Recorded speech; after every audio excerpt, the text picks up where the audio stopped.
Gandhi, conocido por los buenos amigos como Ho Chi Minh. Bueno, bien orgulloso, bien satisfecho de que, bueno, en esta 16ª Feria Internacional del Libro, FILBEN, estemos participando, bueno, haciendo nuestros aportes al país, al mundo, en términos educativos, en términos filosóficos, en términos pedagógicos. Bueno, quisiéramos felicitar, bueno, toda la experiencia que tiene la FILBEN. El año pasado fue bien significativo y bien importante haber compartido con los chinos, porque la actividad del país anfitrión fue China, y bueno, ese colorido que trajo, digamos, ese país, bueno, significó bastante para nosotros y dejó bastante aporte. Pues la literatura china y la literatura vietnamita, asiática, es importante, pues, ¿no? Es tan importante como cualquier otra literatura, pero bueno, poco conocida para nosotros, y tuvimos la oportunidad de conocer mucho de esa literatura. Bien, y digamos, esta feria se da también en términos, digamos, en un momento bien importante para Venezuela, para nuestra República Bolivariana de Venezuela. Y en primer lugar, bueno, pues estamos en un proceso electoral, y además estamos innovando en varias cosas, bueno, producto de la misma situación de la pandemia. Pero además para el Ministerio de Educación, al cual también participa, y el Fondo Editorial del IPASME participa, pero específicamente el IPASME, que está presto ya a cumplir 71 años, importante, y esta feria se da, termina la feria y empieza, digamos, la semana aniversaria del IPASME, al cual le felicitamos y le auguramos los mejores, bueno, éxitos, y bueno, y que siga transformando la institución. Bueno, nos toca conversar hoy un tema, digamos, muy en boga, que es la transformación del Estado. Vamos a disertar un poquito sobre la educación en el Estado comunal y productivo. Esa va a ser digamos, la temática. Debo felicitar también a los expositores. Aquí se ha trabajado sobre el problema educativo, lo que tiene que ver en esta pandemia, y han hecho bastante aporte. O sea, de los ponentes he visto algunas sumamente interesantes, lo que tiene que ver con lo ecológico, lo que tiene que ver con la didáctica, y por supuesto lo que tiene que ver con la forma organizativa. Entonces, esta FILBEN nos invita a eso. Bien, entonces, entre ese Estado que nosotros heredamos, el Estado liberal, a partir, digamos, del año 1999, cuando se aprueba nuestra Constitución y se pasa un proceso de transformación. Entonces, desde ahí para acá, nosotros hemos venido sufriendo una cantidad, bueno, de atropellos, de asedio, digamos, por parte del imperio norteamericano. Y yo creo que es importante señalar que casi todas las revoluciones han sido asediadas por el imperio norteamericano. Yo quisiera en esta disertación, en este conversatorio, señalar un poco las cosas que han ocurrido en el trayecto de los procesos revolucionarios. O sea, yo creo que para llegar, digamos, a una conclusión de lo que es el paso del Estado burgués liberal que esta República Bolivariana, a partir de su Constitución, encontró, para estar ahorita bajo el planteamiento del Estado comunal, que a nuestra manera de ver le ponemos, desde el punto de vista educativo, el Estado comunal productivo, porque, bueno, iremos explicando por qué lo vamos a llamar así. Pero quiero retomar la idea de por qué en medio de esta pandemia y con un asedio constante del imperialismo norteamericano, porque las revoluciones, los países que se tratan de emancipar, siempre han sufrido, siempre han tenido, digamos, el acoso, el bloqueo, las manipulaciones mediáticas, bueno, y la guerra de cuarta generación, pues las guerras llamadas guerras de colores, para tratar de tumbar gobiernos diferentes a los planteados o los que no están siendo tutelados por el gobierno norteamericano. Bueno, se están dando unas elecciones allá también, veremos qué pasa. Bien, entonces, la revolución cubana, en el año que comienza a partir de enero del año 1959, también tuvo lo mismo asedio. Comenzó un proceso de transformación de toda, digamos, una sociedad que venía siendo, digamos, como el patio trasero de Estados Unidos. Entonces, indudablemente, cuando se hace ese proceso de liberación y emancipación, el bloqueo, o sea, fue lo primero que diseñaron e implementaron los norteamericanos para tratar de derrumbar a esa nación que comenzaba a liberarse, bueno, de más de 400 años, digamos, bueno, acosados por los imperios, primero el imperio español y el imperio norteamericano. Bien, entonces ahí hubo, por supuesto, el bloqueo, pero también hubo incitación a las migraciones, o sea, la cantidad de profesionales que se fueron de Cuba hacia Estados Unidos y tuvieron que comenzar un proceso de alfabetización, un nuevo proceso de productivo de todas las relaciones que allí se cumplieron. Bueno, es importante allí recordar eso, pero no solamente la revolución cubana, digamos, también la revolución nicaragüense. ¿Cuál ha sido la lógica del imperio norteamericano? O el bloqueo, el asedio, las manipulaciones mediáticas, pero también las invasiones concretas. Por ejemplo, cuando no pudieron derrotar, digamos, con toda esa cantidad de andanadas del bloqueo, fueron a la invasión directa. Bahía de Cochino, por ejemplo, en Playa Girón. Entonces ahí nosotros encontramos una respuesta del pueblo cubano interesante que tenemos todavía. Bueno, pero la revolución nicaragüense pasó por lo mismo. La revolución nicaragüense, inmediatamente en el año 79, empezó el asedio, el mismo bloqueo. La revolución chilena, el mismo bloqueo. La revolución chilena, bueno, se dio un proceso de desabastecimiento programado, se crearon incluso brigadas para sabotear las empresas, las fábricas. Y bueno, y en el caso específicamente de Nicaragua, ahí se crearon los aparatos paramilitares, pues, que desde Honduras comenzaban a operar. Entonces, quisiéramos señalar que lo que está viviendo nuestro país ahorita, Venezuela, o sea, no es distinto a lo que vivió Cuba, lo que vivió Chile, lo que vivió Nicaragua, y todavía, bueno, ese asedio continúa, pues.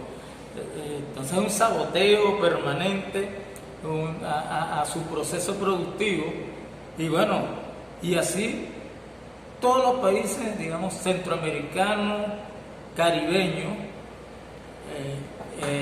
latinos, han sufrido los embates de los gobiernos norteamericanos. Pues entonces, o sea, por supuesto, también tenemos nosotros a Granada. Pues. Granada en el año 79, cuando Maurice Bishop comenzó a gobernar, que fue nombrado primer ministro, inmediatamente, bueno, que comenzaron las transformaciones en todas sus instituciones el imperialismo norteamericano organizó una operación llamada Furia Urgente, es decir, porque otro país estaba librándose de sus garras, ¿no? Por eso a nosotros hoy decimos, no es distinto a toda, digamos, la andanada de atropellos que se han implementado para tratar de tumbar los gobiernos que se emancipan y que tratan de salirse del tutelaje norteamericano, ¿no? Pero a pesar de eso, a pesar de la pandemia, estamos en un buen momento, y nosotros, digamos, del año 1999, cuando se promulga nuestra Constitución de la República Bolivariana de Venezuela, esta que estamos usando, esta que defendemos, se planteó transformar las instituciones completamente. Es decir, y es importante decir y señalar que esta Constitución, a diferencia de otras constituciones de otros países que defienden y se promulgan a la defensa de las viejas instituciones, esta tiene un ingrediente sumamente distinto e importante, que lo señala en el prólogo, en el prólogo de la Constitución. Dice, creo que me gustaría leerlo porque es interesante este prólogo para diferenciarlo de las otras constituciones. O sea, el prólogo de esta Constitución comienza señalando, dice: el pueblo de Venezuela, en ejercicio de sus poderes creadores e invocando la protección de Dios, el ejemplo histórico de nuestro libertador Simón Bolívar y el heroísmo y sacrificio de nuestro pasado, de nuestros antepasados aborígenes y de los precursores forjadores de una patria libre y soberana, con el fin supremo de refundar la República para establecer una sociedad democrática, participativa y protagónica. Lo que quiero significar con esto es que desde la misma Constitución comienzan a forjarse las herramientas para la transformación del Estado. Porque las otras constituciones, la del 61 y anteriormente, o sea, se establecían sobre la misma lógica de la institución del Estado burgués o de los estados modernos que llaman históricamente. Entonces, esta da esa precisión cuando dice con el fin supremo de refundar, y refundar es transformar institucionalmente las cosas, ¿no? Entonces estamos en un buen momento para la transformación del Estado, y en esta situación, esa transformación del Estado, hay una coyuntura de quiebre, es decir, ahí cruje lo político, lo económico, se estremecen las instituciones, y por supuesto en ese estremecimiento surge la posibilidad de transformar el viejo Estado burgués. Entonces estamos en un momento sumamente importante con ese quiebre. Yo diría que se han creado un conjunto de normas, leyes, a partir de la misma Constitución, que le permiten a los ciudadanos y a las ciudadanas ir transitando el camino hacia la transformación de ese Estado, y de ese Estado en los cuales nosotros decimos hoy que es el Estado comunal, obrero y campesino, pero que tiene que ser productivo. Y esa misma contradicción de quiebre nos ha dado, digamos, la posibilidad de poner en práctica la cantidad de normas, la cantidad de instrumentos legales para que la ciudadanía vaya transformando su cultura política, su cultura organizacional. Bueno, creo que para avanzar en eso, nosotros decimos que el papel de la educación es sumamente importante. O sea, porque la transformación de una sociedad, la transformación de los sujetos, de las personas, de los niños, las niñas, de las mujeres, de los hombres, pasa en primer lugar por ir erradicando una cultura heredada de una forma de Estado. Y, por supuesto, la educación juega un papel sumamente importante, porque si juega un papel importante la crianza y la enseñanza desde la casa, de la familia, la escuela es lo que va moldeando entonces tu personalidad, y la escuela y la familia hacen, por supuesto, en conjunto la contribución a ese proceso de transformación del sujeto. Bien, entonces en estos 21 años, digamos, de la Revolución Bolivariana, ha sido, digamos, de cambios graduales, como todo proceso. Unas veces con salto, otras veces casi imperceptibles los cambios, pero no es el mismo Estado que recibimos de la Cuarta República. Se han dado transformaciones y todas las transformaciones son un proceso largo. Entonces, para digamos, estos momentos, nosotros en estos 21 años, digamos, de revolución, por supuesto, con esos instrumentos, la Constitución, el conjunto de leyes que tienen que ver con el proceso productivo, con el trabajo, leyes que tienen que ver con el proceso educativo, leyes que tienen que ver con la organización territorial y el funcionamiento de las personas en su territorio, los cuales la ley de comuna, la ley del poder popular, avance en eso. Tiene que darnos las pistas, tiene que darnos, digamos, la cabida para transformar el Estado burgués que recibimos a un Estado comunal, a un Estado revolucionario, a un Estado de participación protagónica, tal como lo señala el prólogo. El prólogo dice: hay que refundar la República, y para refundar la República tiene que haber un proceso de transformación, y se ha venido dando. Indudablemente que nosotros debemos ahorita tener un impulso de una revolución cultural productiva, pero nuestro currículo, a pesar de que tiene algunos avances en eso, tiene que avanzar mucho más rápido.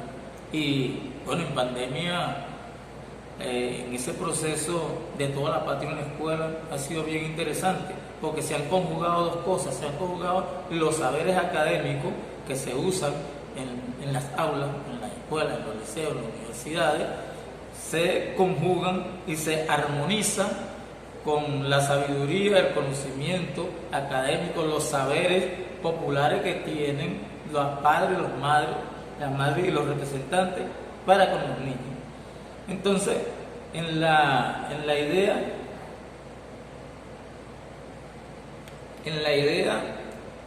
de que toda la patria es una escuela, entonces los padres, las madres ayudan, contribuyen con la función del maestro, y como tiene que ser, porque no solamente es el aula, digamos, en sus cuatro paredes institucionalmente, lo que va a contribuir a moldear y a perfilar la formación de un ciudadano. Es el maestro, la maestra, el profesor, es el padre, es el tío, es la madre, quienes van armonizando ese proceso de transformación. Entonces, pero ese proceso de transformación tiene que bajar a tierra, tiene que estar en el territorio. Y en lo que nosotros llamamos, en el Estado comunal productivo, ese proceso de enseñanza que se da, entonces debe servir para el desarrollo, para el crecimiento del territorio, del terreno, del lugar donde está la escuela, el lugar donde está la comunidad y el lugar donde los niños se forman. Por eso ya la academia, la escuela tiene que dejar de ser la hacedora de fuerza, digamos, productiva solo para el mercado. O sea, debe cambiar entonces ahora en la lógica de transformar lo que era el rentismo petrolero a un estado productivo. Debe entonces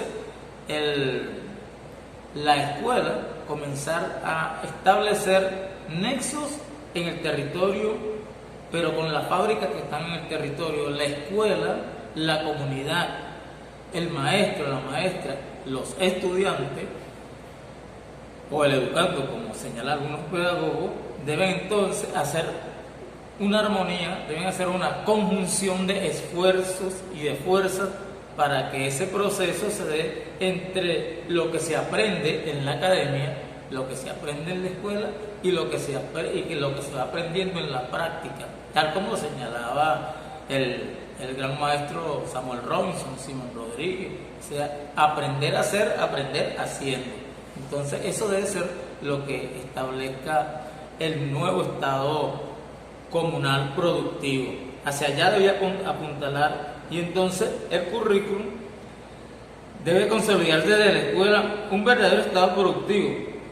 Y el reto actual que se debe plantear es la transformación de las instituciones. Digo, los maestros y las maestras ya no pueden seguir siendo los mismos maestros con la misma didáctica, y esta pandemia debe ayudar para eso, debe aprovecharse.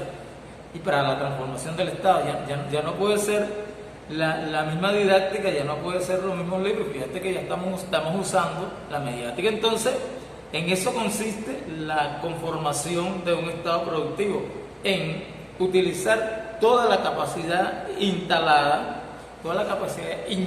que hay, pero transformando el espacio, transformando la vieja lógica de enseñanza, usando las nuevas didácticas y, por supuesto, usando todos los conocimientos, haberes y saberes de la academia y del poder popular. Yo cerraría con lo siguiente, invocando, como comencé, a nuestra Constitución de la República Bolivariana de Venezuela. Dice que para lograr los fines del Estado y los fines de este Estado comunal, dice lo siguiente: la educación y el trabajo son los procesos fundamentales para avanzar con los fines del Estado. Artículo 3 de nuestra Constitución. Es bueno que lo conozcamos, que leamos. El prólogo es la puerta de entrada para la transformación del Estado, el prólogo de nuestra Constitución, y los fines que están establecidos en nuestra Constitución los relata el artículo 3, o sea, el proceso, educación y trabajo para transformar, digamos, el viejo Estado en el nuevo Estado. Y terminó señalando, invocando y recordando al gran, digamos, libertador de libertadores, Simón Bolívar. Decía: las naciones marchan hacia el término de su grandeza con el mismo paso con que camina su educación. Simón Bolívar, nuestro libertador, 1825. Bueno, saludamos entonces el éxito que debe tener esta Feria del Libro Internacional, la 16ª Feria del Libro Internacional. Felicitamos a Ali Pazmé en su aniversario, y bueno, y sigamos cosechando y sigamos construyendo juntos el nuevo Estado comunal, campesino y obrero.